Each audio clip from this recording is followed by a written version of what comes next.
If it's hour 3 of a Tuesday morning, it's Dave Does History on Bill Mick Live. Dave Bowman been with us all day. Going to take it, hand it over to him in a minute. Let him take us in. This is our first in a series.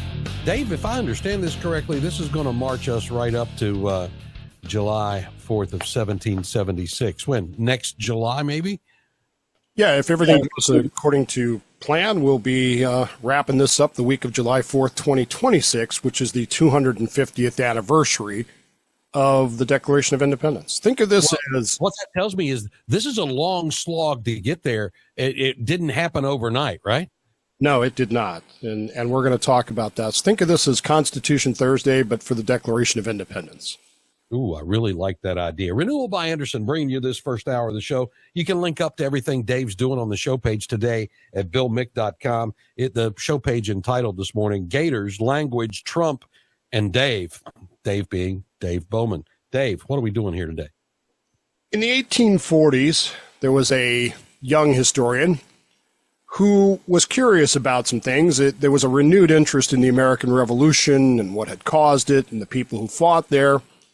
And by the 1840s, of course, most of the people who had actually been there were already gone. There were a few left, including a guy by the name of Captain Levi Preston, who was a 91-year-old veteran of the battles of Lexington and Concord.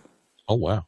And this historian sat down with him and asked him, he was really digging for, okay, why did you, Levi Preston, go to fight the British? I don't think we comprehend sometimes the impact of that. Think of this in terms of, I don't know, the University of Alabama's ROTC department taking on the 1st Marine Division, the 366th Tactical Fighter Wing from Hill Air Force Base, and the 7th Fleet. We're talking about amateurs taking on the world's most powerful military, and we'll talk a little bit more about that next week. But why? What motivated you to do this? Now, the historian, a guy by the name of Mellon Chamberlain, had come to expect some certain answers because there's an intellectual aspect to the American Revolution that we talk about all the time, the Enlightenment, the philosophers, the issues that were involved. And he began to ask the captain a series of questions. Was it the tea tax? Is that what made you go fight the British? And the captain's answer surprised him. He said, no, I never drank tea anyway. I prefer coffee. Well, was it the Stamp Act? I never saw any stamps, so I don't know anything about that. Was it the writings of Locke and the other Enlightenment philosophers? And he was surprised to learn that Levi Preston, along with most of the founders of this country, had never even heard of John Locke, let alone Enlightenment philosophy. They had no clue what they were talking about.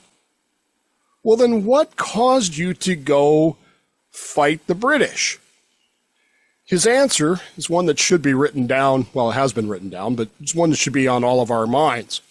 He said simply, we had always been free, and we meant to be free always. They, the British, didn't mean that we should. Now, it's a short statement, but it carries in it the entire freight of the American experience. What did he mean by free? Was it the same thing we mean today? If we're honest with ourselves, the answer is no. And therein lies the crisis at the heart of our republic as we head into the 250th anniversary of the Declaration of Independence. To really understand what he meant, we have to look at what was going on. If you've go look at the United States Army seal. Go look at a flagpole in front of your local place. You will find symbols there that you don't necessarily recognize, but they are known as liberty symbols, things like Phrygian caps, the little red caps that you see on the Army seal. Liberty poles. You ever notice how most flagpoles have that little round ball on top of them? Mm-hmm. Why? Because it symbolizes something, and it symbolizes the idea, the concept of liberty. And liberty and freedom, while in our dictionaries have become almost synonymous, were not to people like Captain Levi Preston or others of that era. The two words have distinct meanings. They have distinct ideas behind them. And it's why if you look at many of the drawings, many of the portraits, many of the reports from that era, you will find this emphasis on liberty, not freedom. When we go to understand the difference between the two, we have to go way back. You can even go back to the book of Genesis, Bill, and there you meet a guy by the name of Joseph. Everybody remember him? Sure. Sold into slavery by his brothers, but eventually he finds favor in the house of Potiphar, and he is given control over the household. He manages the estate.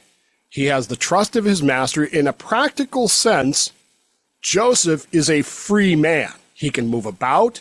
He can make decisions. He can exercise authority.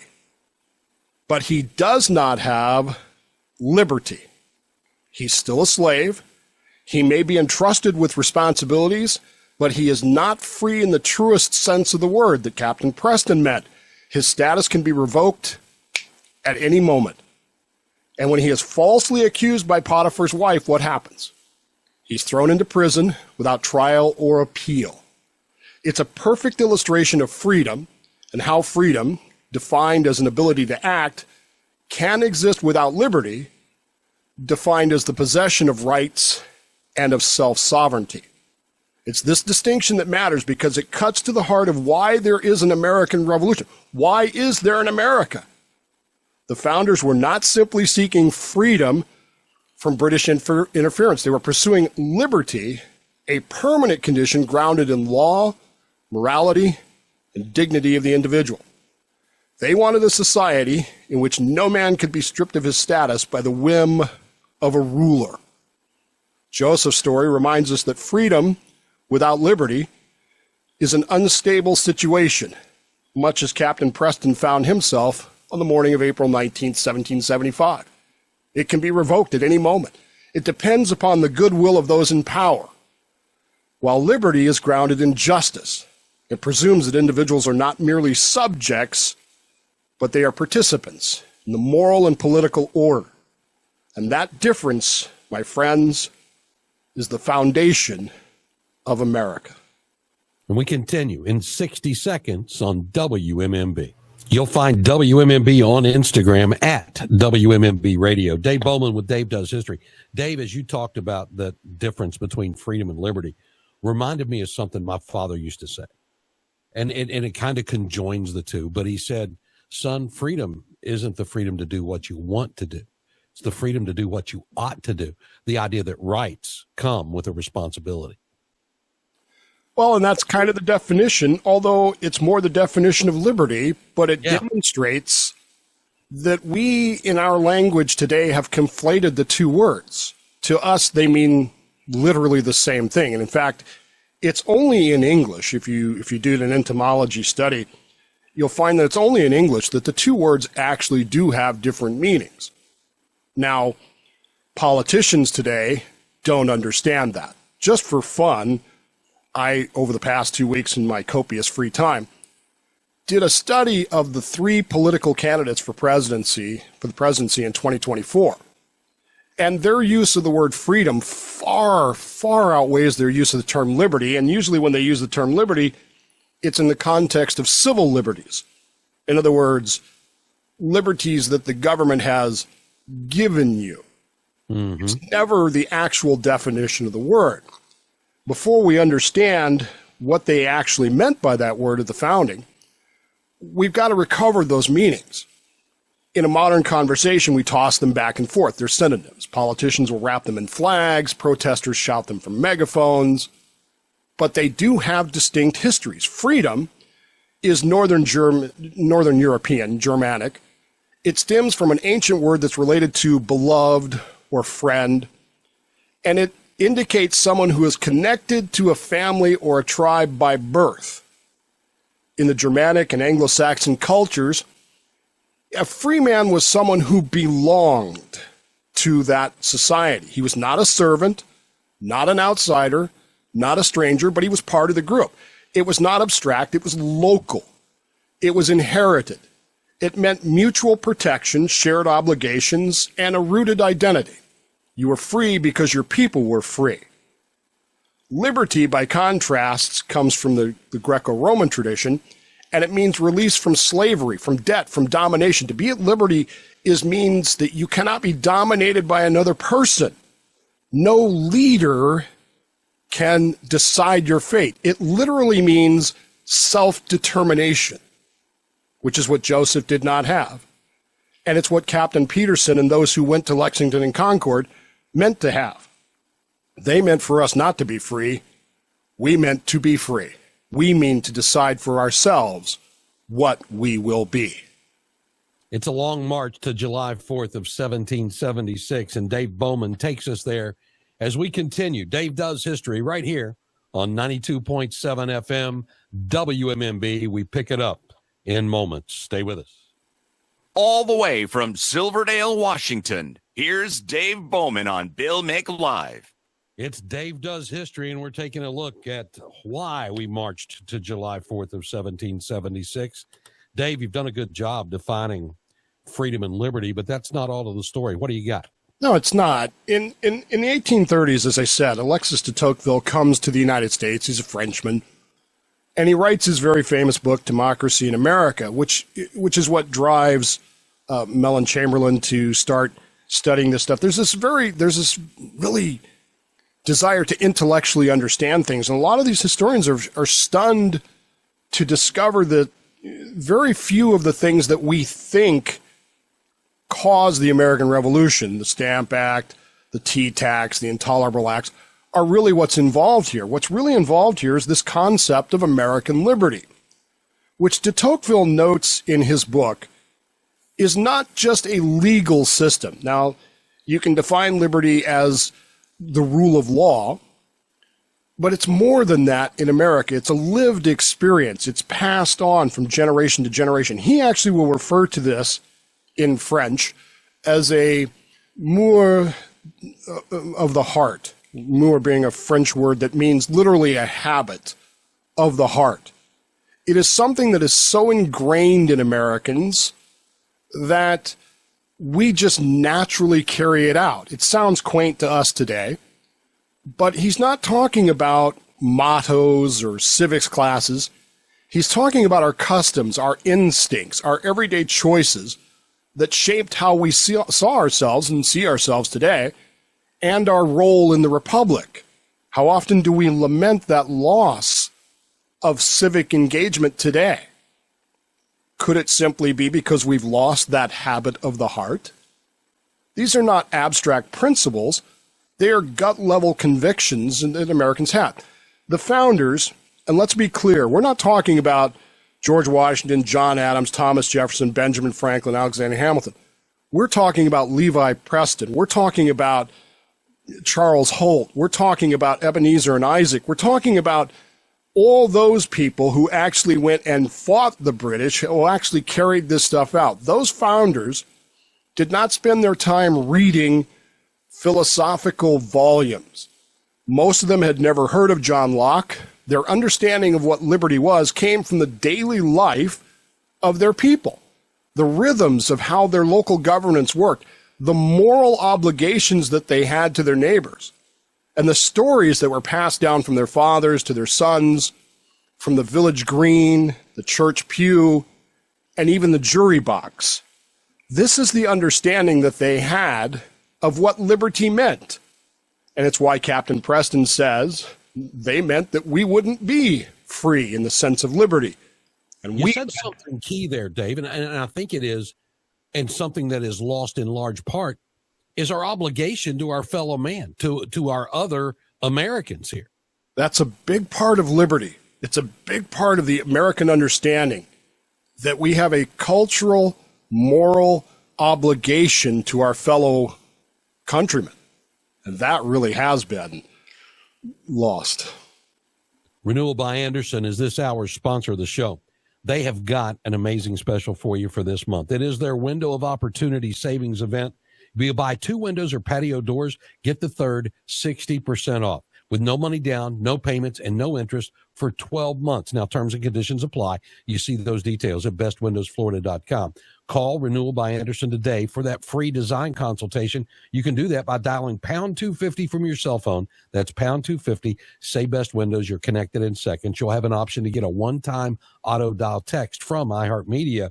And as we look at these acclaimed windows and doors from Renewal by Andersen, they bring you unmatched strength because they're made of Fibrex, which is much more durable than traditional vinyl windows and doors are. They're impact resistant, hurricane rated to your zip code, energy efficient, noise reducing. They've got longevity because of that Fibrex construction. And they are customizable to your home the way you want them. Peace of mind for you with acclaimed impact windows and doors from Renewal by Andersen at bestwindowsflorida.com or pound 250, license number CGC 1527613. Have we lost that sense, Dave, of obligation to each other? Are we more self-focused than the founders might have imagined? I think we have.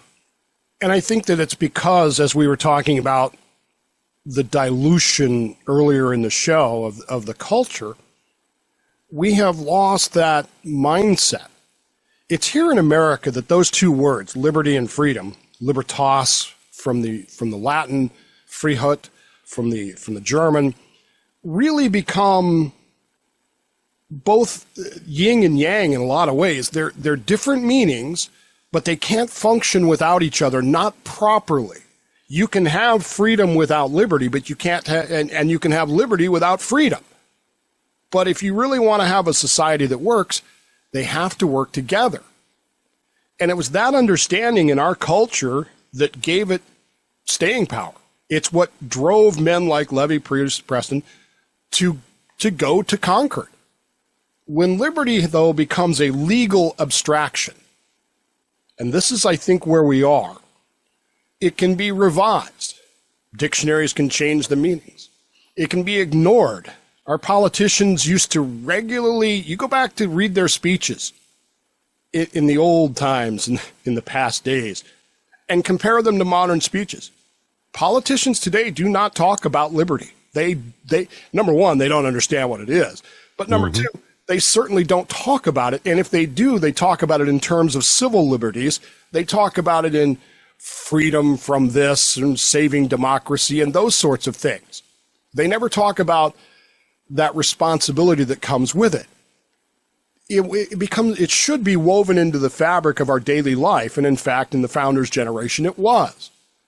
It's something that they grew up with. They breathed in. They learned by example, which is a big part of our issue today. It becomes self-reinforcing. When that fabric gets torn, though, liberty can become little more than a slogan. The American colonialists, in essence, were trying to preserve that liberty. They weren't dreaming of a utopia. They were defending what they already had, a deeply ingrained way of life that assumed personal responsibility, local accountability, and moral restraint. They believed in liberty not as a novelty, but as an inheritance, a habit of the heart, a sacred trust. This is, in reality, Bill, this is why it makes liberty so hard to export. You want to know why nation building doesn't work? Because you can't impose it with a tank. You can't encode it into a constitution and then just call it a day. Liberty has to be cultivated. It has to be modeled. It has to be lived until it is that habit of the heart, second nature. And like all things in culture, it's vulnerable to erosion, can be lost in a single generation through apathy, moral decay, forgetfulness. And this is the real threat to American liberty. Not some foreign power, but our own disinterest in maintaining the conditions that liberty requires. One of which is that society that is bound to itself, it's free, and so it's united, it's joined, and yet at the same time it is self-determining in its direction, where it's going to go, what it's going to be. We decide that. And in 1775, there was a open realization that the King of England, King George III, meant to decide for us what we would be.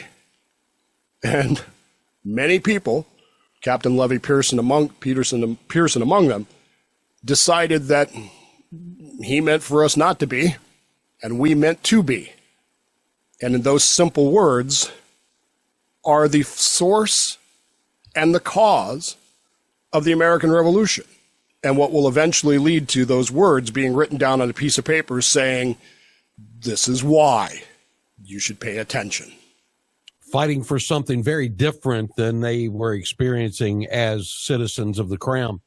And we continue with Dave Does History in moments on Bill Mick Live. Have something to add to the conversation? Call Bill now, 321-768-1240. Renewal by Anderson, our sponsor, as Dave Bowman brings us Dave Does History, taking a look at the march to July 4th of 1776.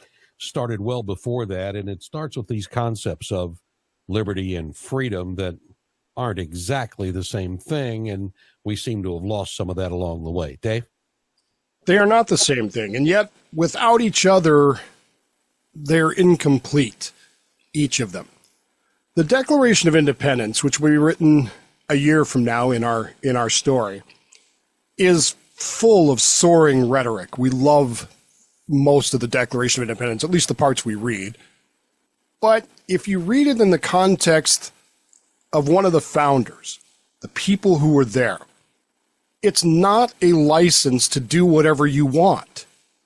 It's a Which call, is how it's interpreted today, sadly. Exactly. It's a call, though, to ordered liberty. The founders believed that to be free, was to be self-governing, self-determining, and that begins in your heart, a moor of the heart. It means ruling your passions, governing your household, serving your town, defending your land, submitting to laws that you had a hand in making. It was a call to duty, not a cry to indulgence. It means self-restraint, self-rule, duty to the community. Bill, this is, a question that I used to get asked a lot is, how come I'm not a member of the Libertarian Party? Well, I actually ran this experiment once upon a time. Summarize to me the Libertarian Party's philosophy. What's mine is mine. Do you know that in the Talmud, it actually says that anybody who says that, what's mine is mine and what's yours is yours, is equated to the people of Sodom, because you don't understand the concept of ordered liberty. That's what Captain Preston is talking about. He's not talking about tea. He's not talking about philosophy. He's talking about something that's lived and felt. The instinctive belief that men have a duty to live free and ensure that their children would be free after them. That's what drove them to go and face down British regulars. It's not theoretical, it's ancestral. The Declaration asserts that all men are created equal and they're endowed with certain unalienable rights. But the founders did not believe that those rights existed in a vacuum. Rights have responsibilities. To claim liberty while abandoning those responsibilities is to invite ruin. They understood something that we seem to have forgotten, that unrestrained freedom, that is freedom that is disconnected from virtue, quickly becomes bondage. And a people that cannot govern itself morally will soon be governed by force.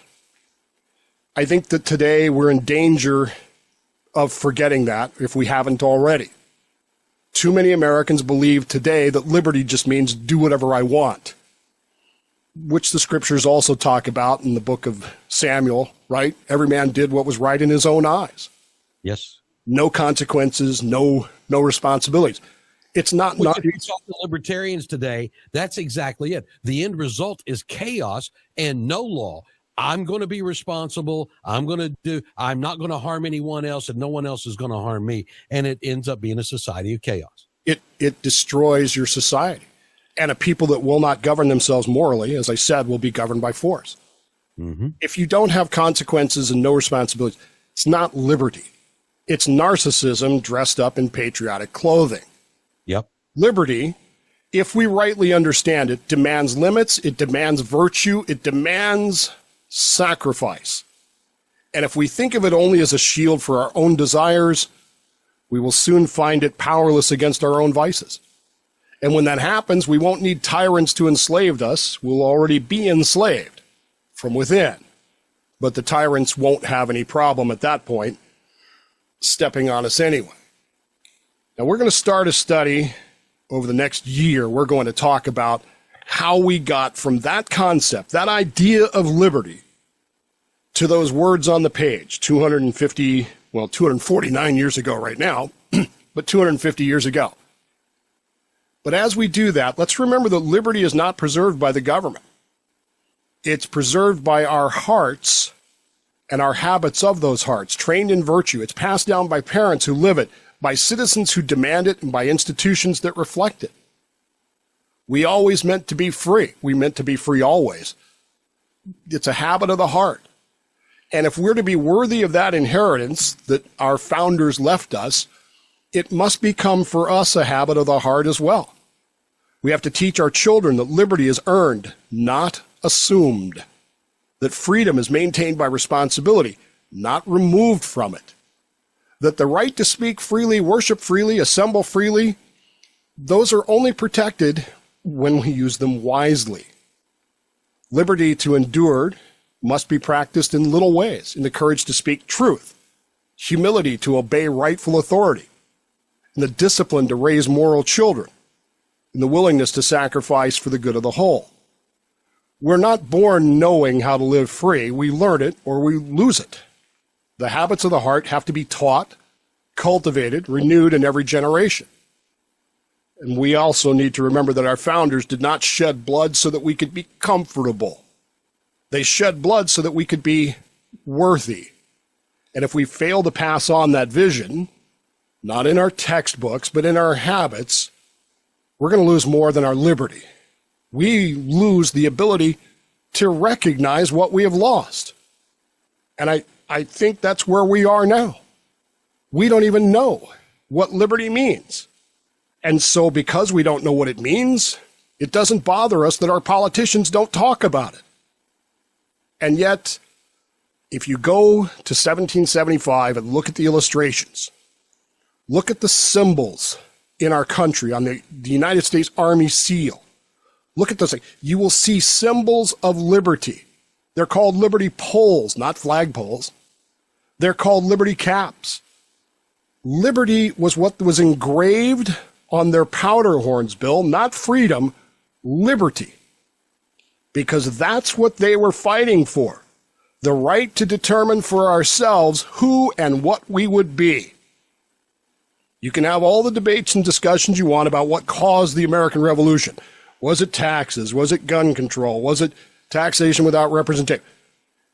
In many ways, it was all of those things, but all of those things mattered because we believed in liberty, and because that liberty was the habit of our hearts. And we pick it up in 60 seconds here on Bill Mick Live. O'Galley Electric, one of our sponsors here on Bill Mick Live. You Floridians know hurricane season is just a couple of weeks away. You prepare for it before it ever hits, and now's the time to reach out to O'Galley Electric for a Generac home standby generator. Not only are you buying this from a service-disabled veteran-owned business, you get the benefit of a 10-year Generac extended warranty and 4G LTE service, plus your first maintenance visit at no cost. So terms and conditions apply. You learn all of that.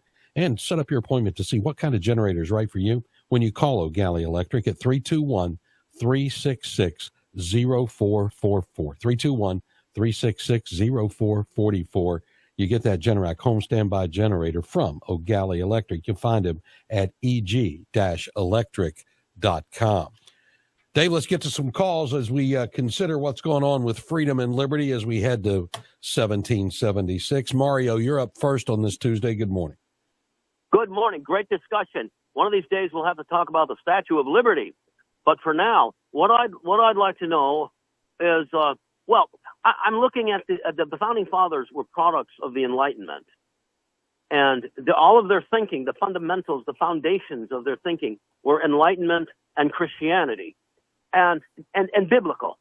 The But John Locke was a deep, wide contributor. His influence on the Enlightenment was extreme. You could almost say that John Locke was the father of the Enlightenment. And so our founding fathers, their thinking was very much founded in John Locke. Okay, Mario, thank you. Let's go next to check in with Gary in Palm Bay. Hey, Gary, good morning. Yes, sir. Good morning. Good morning to you both. You know, Dave, you're talking about freedom and liberty, and I have a connection to that. As Bill knows, I was a military broadcaster for AFRTS and AFN, stationed in West Berlin, 1984 to 1990. And I saw the Berlin Wall come down. And I remember the East German citizens saw this live press conference where Gunther Schabowski, the East German spokesman, said our people can now go across the wall. And of course, he screwed that up because Egon Krenz had told him, well, we're going to discuss it. And he announced it as it had already been happening. And like several thousand East Berliners came to the wall to try to get across to West Berlin. And they said, well, we're not going to shoot our citizens. Let them go. And a lot of them were interviewed by West German media. And they said, no, we're not coming over here to leave East Germany. We're coming over here to take a look at West Berlin. Our possessions, our apartment, our job is still in East Berlin. We're just coming over to take a look. But they never had that freedom to do it before. And then they did. And then, of course, a couple of months later, East Germany went away and the whole thing came back together again. And it was just one Germany again. And that was an example of freedom and liberty. Very good, Barry. Thank you. I appreciate that look. Let's go to Mac, who is in Melbourne. Hey, Mac, what's up? Yeah, hey, an essential conversation this morning, guys, and thank you, Dave, for all your good words. I don't know are you familiar with an author by the name of Michael Novak by chance?